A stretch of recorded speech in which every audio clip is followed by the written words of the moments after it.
سلام قولا من رب رحيم.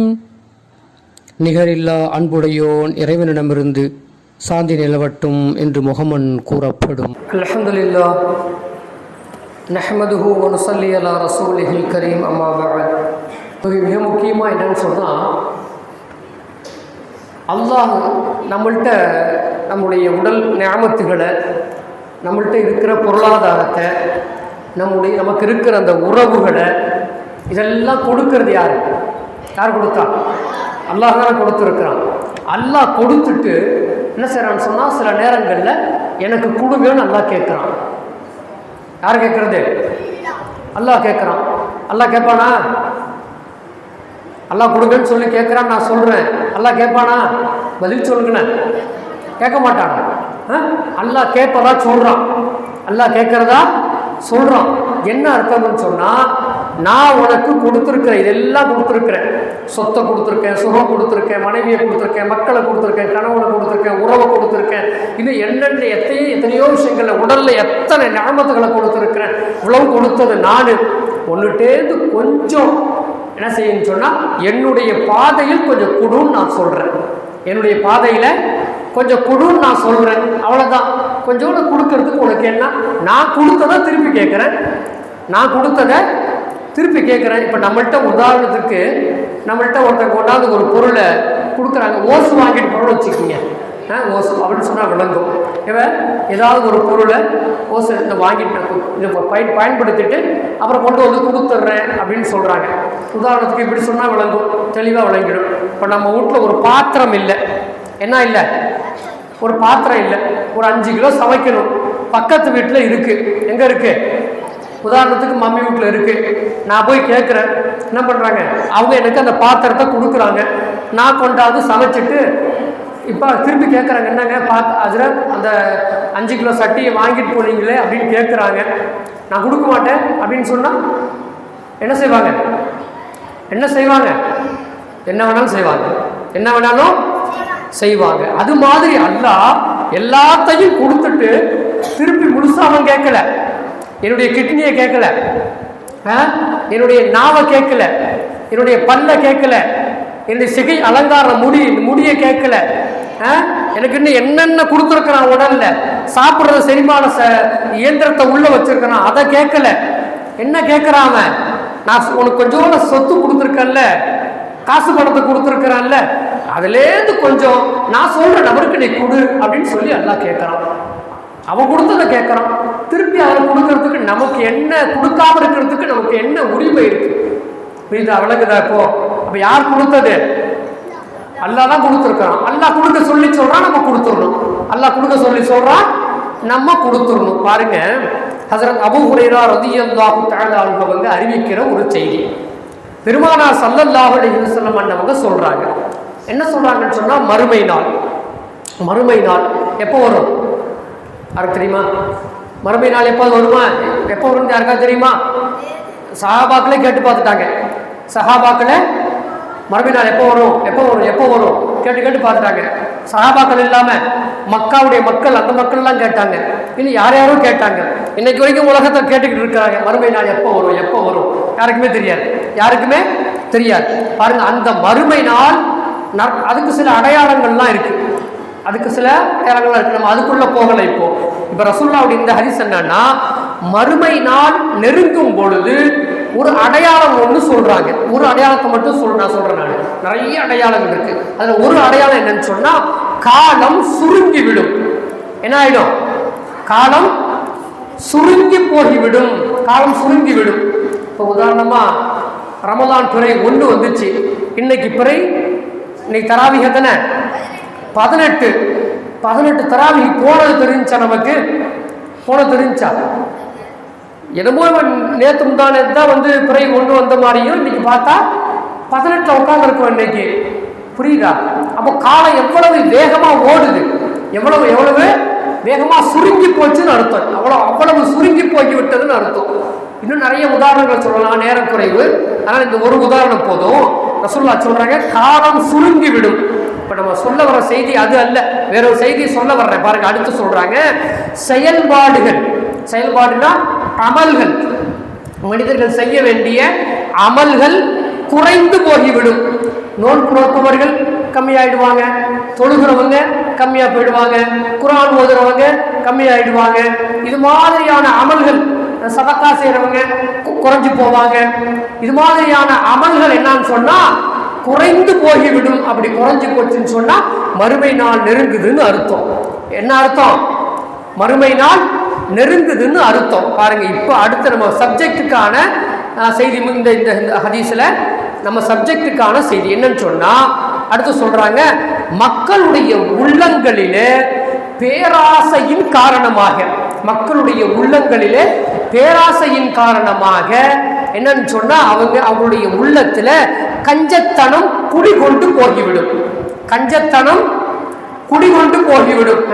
நான் சம்பாரிச்சது இது என்னது, நான் எப்படி கொடுப்பேன், என்கிட்ட 10 ரூபா தான் இருக்கு, நான் இதை 20 ரூபா ஆக்கிறதுக்கு நான் எவ்வளவு முயற்சி பண்ணிட்டு இருக்கேன், இதுல இருந்து 1 ரூபா காசு நீங்க கேட்குறீங்களே அப்படி என்ன செய்வாங்க?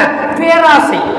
10 20 ஆக்கணும், 100 ஆக்கணும், 1000 ஆக்கணும், லட்சம் ஆக்கணும் அப்படிங்கிற அந்த பேராசை மட்டும் பெருகிட்டே இருக்குமே தவிர அதுல இருந்து அல்லாஹ் கேட்கிறான், அல்லாஹ்வுக்காக வேண்டி, அல்லாஹ்வுடைய பள்ளிக்காக வேண்டி கொஞ்சம் கொடுக்கலாம் அப்படிங்கிற அந்த சிந்தனை இல்லாமல் கஞ்சத்தனம் வந்துவிடும். கஞ்சத்தனம் வந்துச்சுன்னு சொன்னா மறுமை நாள் நெருங்குதுன்னு அர்த்தம். மறுமை நாள் நெருங்குதுன்னு அர்த்தம். ஒரு உதாரணம் வேணா சொல்லலாம். இப்போ நம்ம இதே விஷயத்துக்கு ஒரு உதாரணம் சொல்லலாம். நான் வந்த ஆரம்பத்தில், இங்கே பள்ளிக்கு வந்து ஆரம்பத்தில் ஒரு 2-3 வருஷம் கழிச்சு பார்த்தோம்னு சொன்னால், சந்தா இந்த ரமலானுடைய சந்தை பார்த்தோம்னு சொன்னால் ஏறத்தாழ 2 புக்கு காலியாகிடும். 2 புக்கு காலியாக 3ஆவது புக்கு அப்படின்னா ஏறத்தாழ 225 பேர், 225 வீடுகள் கொண்டாந்து என்ன செய்வாங்கன்னு சொன்னால் சந்தாவை கொண்டு வந்து கொடுப்பாங்க. சந்தாவை கொண்டு வந்து கொஞ்சம் கொஞ்சமாக சுருங்கி சுருங்கி சுருங்கி சுருங்கி போன வருஷம் ஏறத்தாழ 110லேருந்து 115, அந்த 125க்குள்ள 115 தான் நினைக்கிறேன், அவ்வளோதான். இப்போ இன்னைக்கு இந்த வருஷத்தில் எவ்வளோன்னு சொன்னால் இது வரைக்கும் 46 பேர் கொடுத்துருக்குறாங்க. எத்தனை பேர் கொடுத்துருக்காங்க? அல்லாஹ்வுடைய பள்ளிக்கு கொடுத்துருக்காங்க. அல்லாஹ்வுடைய பள்ளிக்கு ஒரு 46 பேர் கொடுத்துருக்குறாங்க. அப்போ எவ்வளோ சுருங்கி போச்சு, அந்த கஞ்சத்தனம் உள்ள வந்துருச்சுன்னு அர்த்தம். என்ன அர்த்தம்? என்ன வந்துருச்சு சொல்லுங்களேன். பயப்படாதீங்க, யாரும் வந்து அடிக்கலாம் மாட்டாங்க, கொடுக்காதவங்க வந்து அடிப்பாங்கன்னு பயப்படுறீங்களா? பயப்படாதீங்க, எல்லாம் அடிக்கலாம் மாட்டாங்க, அல்லாஹ் பார்த்துக்குவோம். அதெல்லாம் நம்ம எதுக்கு சொல்றோம்னு சொன்னா, அவங்களுக்கும் அந்த சிந்தனை, அந்த கஞ்சத்தனம் என்பது உள்ளத்திலிருந்து எடுபட்டு என்ன செய்யணும்னு சொன்னா அல்லாஹ்வுடைய பள்ளிக்கு நிறைய நம்ம செய்யணுங்கிற அந்த சிந்தனை உள்ள வரணும்.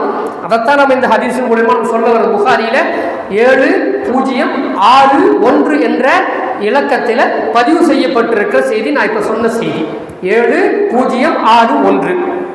பாருங்க, இன்னொரு இடத்துல அல்லாஹ் குர்ஆன்ல சொல்றான் பாருங்க, இதுக்கு ஏற்ற மாதிரி அல்லாஹ் குர்ஆன்ல ஒரு வசனத்தை சொல்றான், வ இன்னஹு லிஹுப்பில் கைரி லஷதீத், வ இன்னஹு லிஹுப்பில் கைரி லஷதீத். இந்த ஆயத்தை ஓதுறவங்க அந்த சூரா, அந்த அத்தியாயம் ஞாபகத்துக்கு யாருக்காவது வருதா? வந்திருக்கணுமே. என்ன தம்பி சொல்லுங்க, அடுத்த ஆயத்தை ஓதுங்க. வ இன்னஹு லிஹுப்பில் கைரி லஷதீத். அப்புறம் இந்த பக்கம் ஓதுறீங்களா?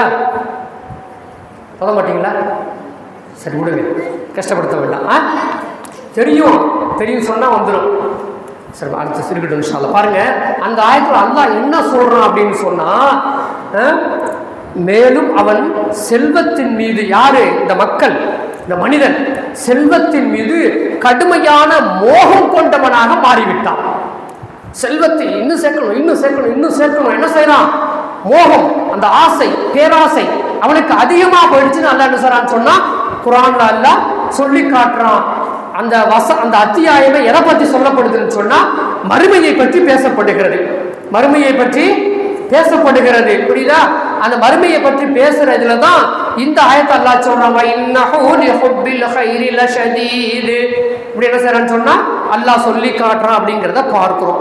100வது அத்தியாயம் 8வது வசனம், 100வது அத்தியாயம் 8வது வசனம் இது அப்படிங்கிறது. மேலே உள்ளதெல்லாம் நீங்கள் ஓதி பார்த்தீங்கன்னா உங்களுக்கு தெரியும். தர்ஜுமா வேணா எடுத்து படித்து பாருங்க இன்ஷா அல்லாஹ். பாருங்க, அதே போல் அல்லாஹ் குர்ஆன்ல இன்னொரு இடத்துல சொல்றான். என்ன சார் சொன்னா அல்லாஹ் குர்ஆன்ல இன்னொரு இடத்துல சொல்றான், வல்லதீன யக்னிஸூன الذهب والفضة ولا ينفقونها في سبيل الله فبشرهم بعذاب أليم. அல்ல என்ன சொல்றான்னா, மனுஷன் சில பேர் மக்கள் இப்படி இருக்கிறாங்க. எப்படி இருக்கிறாங்கன்னு சொன்னா, அவங்க தங்கத்தையும் வெள்ளியையும் காசையும் பணத்தையும் சேர்க்கணும் சேர்க்கணும் சேர்க்கணும். அதே சிந்தனை. என்ன சிந்தனை உங்களுக்கு? அதே சிந்தனை. என்ன சிந்தனை? காசு பணத்தை சேர்க்கணும், நகை நட்டை சேர்க்கணும், வெள்ளியை சேர்க்கணும், தங்கத்தை சேர்க்கணும். அல்லாஹ் சொல்றான், நான் சொல்லல. அல்லாஹ் சொல்றான் அதை. வல்லதீன யக்னிஸூன ரஹபல் ஃபில்லத்தை.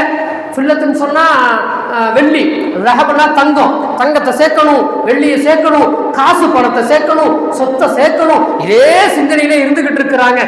ஆனா என்ன செய்ய மாட்டாங்க? வலா யன்ஃபிகூனஹா ஃபீ ஸபீலில்லாஹ். அல்லாஹ்வுடைய பள்ளிக்கு கொஞ்சோட கொடுங்க அதுலன்னு சொல்லி கேட்டா கொடுக்கவே மாட்டாங்க. என்ன செய்ய மாட்டாங்க? அல்லாஹ்வுடைய பாதையில கொஞ்சம் கொடுங்க, அல்லாஹ்வுடைய பள்ளிக்காக வேண்டி கொஞ்சம் கொடுங்க அப்படின்னு சொன்னா என்ன செய்ய மாட்டாங்க? நான் சொல்லல, அல்லாஹ் குர்ஆன்ல சொல்றான். யார் சொல்றது?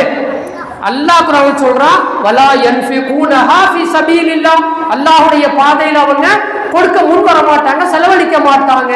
சொல்லிட்டு இவங்களுக்கு என்ன இருக்கு தெரியுமா? நபியே நீங்க சொல்லுங்க அவங்களுக்கு, ஃபபஷ்ஷிருஹும் பிஅஸாபின் அலீம். பிஅஸாபின் அலீம். அலீம் சொன்னா நோவினை தரக்கூடிய வேதனை அவர்களுக்கு இருக்கிறது என்று சொல்லி என்ற சுப செய்தியை அவர்களுக்கு சொல்லுங்கள். அல்லாஹ் இந்த வார்த்தையை பயன்படுத்துறான். சுப செய்திங்கிற வார்த்தையை அல்லாஹ் பயன்படுத்துறான். சுப செய்தி யாருக்கு சொல்லுவாங்க?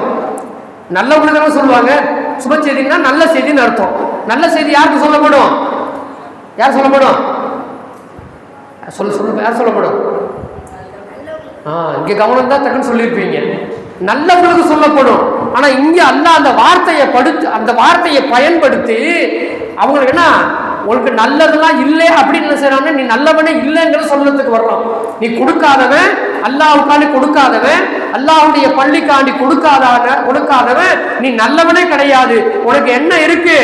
நோவினை தரக்கூடிய வேதனை உனக்கு இருக்கிறதுன்னு சொல்லிட்டு வதைக்கும் வேதனை. இன்னும் இப்படி கூட பொருள் சொல்லலாம். அதுக்கு என்ன வேதனை? வதைக்கும் வேதனை. நல்லா சூட்டை போட்டு பிரட்டி எடுத்தா, ஒருத்தனை போட்டு சட்டி நல்லா தவா சப்பாத்தி சுடுறோம் இல்ல, அந்த தவா பெரிய தவா, அதுல நல்லா கீழே சுட வச்சு அதை தூக்கி போட்டு ஒன்று புரட்டி எடுத்தா எப்படி இருக்கும்? அததான் அல்லாஹ் சொல்றான். அந்த வதைக்கும் வேதனை இருக்கு. யாருக்கு இருக்கு? அல்லாஹ்வுக்காக வேண்டி கேட்டா கொடுக்காம இருக்கிறானே அவனுக்கு அந்த வேதனை இருக்குன்னு சொல்லி அல்லாஹ் சொல்றான். இவ்வளவு பயமுறுத்தியும் கூட நம்மெல்லாம் பயப்படுற மாதிரி இல்லை. பயப்படுறோமா? நம்ம பயம்லாம் நமக்கு கிடையாது இல்லை, அப்படிதானே? பாருங்க, அல்லாஹ் கிருபை செய்யணும். இது ஏன் பாருங்க, இதுல இந்த வசனத்துல மேல அல்லாஹ் இந்த சில செய்திகளை சொல்லுவோம். இந்த வசனத்துல தம்பிகளா கொஞ்சம் திடீர்னு சைத்தான் உள்ள பூந்துடுறான் அப்படியே.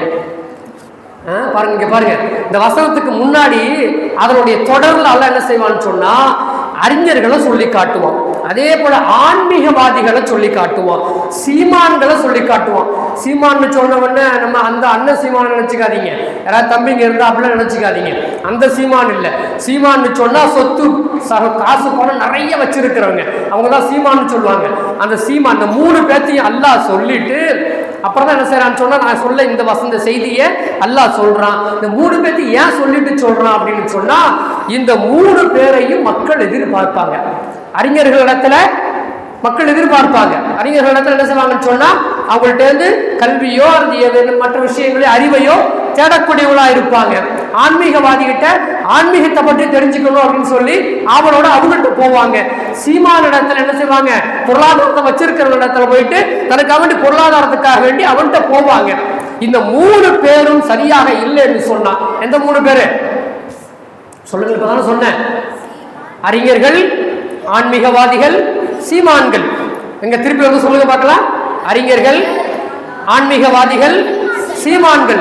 இந்த 3 பேரும் அவங்களுடைய நிலைப்பாடு சரியா இல்லைன்னு சொன்னா மக்களுடைய நிலைப்பாடு சரியில்லாம போயிடும் அப்படின்னு என்ன செய்யறான்னு சொன்னா, குர்ஆன்ல அந்த வசனத்துக்கு முன்னாடி சொல்லிட்டு அடுத்து அல்லாஹ்வுடைய பாதையில நீங்க கொடுக்கலன்னு சொன்னா அவங்க சரியா இல்லாம போய் நீங்க அவங்களெல்லாம் ஃபாலோ பண்ணி நீங்களும் அப்படி கெட்டு குடிச்சவரா போயிட்டீங்கன்னு சொன்னா உங்களுக்கு சுப செய்தி இருக்கு. என்ன சுப செய்தி? வதைக்கும் வேதனை இருக்கிறது. என்ன தம்பி இருக்கு? நீங்க உட்கார்ந்ததுல இருந்து அப்படிதான் பண்ணிக்கிட்டு இருக்கீங்க. என்ன இருக்கு? வதைக்கும் வேதனை இருக்குன்னு சொல்லி அல்லாஹ் குர்ஆன்ல சொல்றதை நம்ம பார்க்கணும். அல்லாஹ் கிருபை செய்யணும். நிறைய சொல்ல வேண்டாம். ஆக அன்பிற்கினியவர்களே, நாம ஒன்றை விளங்கிக்கணும். நிறைய செய்திகளை சொல்லலாம், சுருக்கமான நான் முடிச்சுக்கிறேன். ஆக அன்பிற்கினியவர்களே, அல்லாஹ் கொடுத்தது அல்லாஹ் கேட்கிறான். அதிலிருந்து கொஞ்சம் அல்லாஹுக்காக வேண்டி, அல்லாஹுடைய பள்ளிக்காக வேண்டி என்ன செய்வோம், நம்ம கொடுப்போம் அப்படிங்கிற உறுதியை நம்முடைய உள்ளத்தில் எடுத்துக்குவோம். நம்முடைய ஹயாத் இருக்கிற வரை நம்மள்கிட்ட இருக்கிறதுலேருந்து கொஞ்சத்தை கொடுப்போம். நம்மள்கிட்ட என்ன செய்வோம், இருக்கிறதுலேருந்து கொஞ்சம் கொடுப்போங்கிறத இதை எடுத்துக்குவோம். இன்னும் நிறைய செய்திகளை சொல்லணும்னு சொல்லி எடுத்து வந்தேன். இன்ஷா அல்லாஹ் இதுவே போதுமானது. வல்ல ரஹ்மான் ஹக்கு சுப்ஹானஹு வ தஆலா உங்களுக்கும் எனக்கும் உலகில் உண்டான எல்லா மக்களுக்கும் தயால சிந்தனையை கொடுத்து நிறைய அல்லாஹுடைய பாதையில் செலவு செய்யக்கூடிய நல்ல பாக்கியம் உள்ளவர்களாக அல்லாஹ் ஆக்கி அருள்புரிவானாக. வாஹிர் தஅவானா அனில் ஹம்துலில்லாஹி ரப்பில் ஆலமீன். அஸ்ஸலாமு அலைக்கும் வரஹ்மத்துல்லாஹி வபரகாத்துஹு.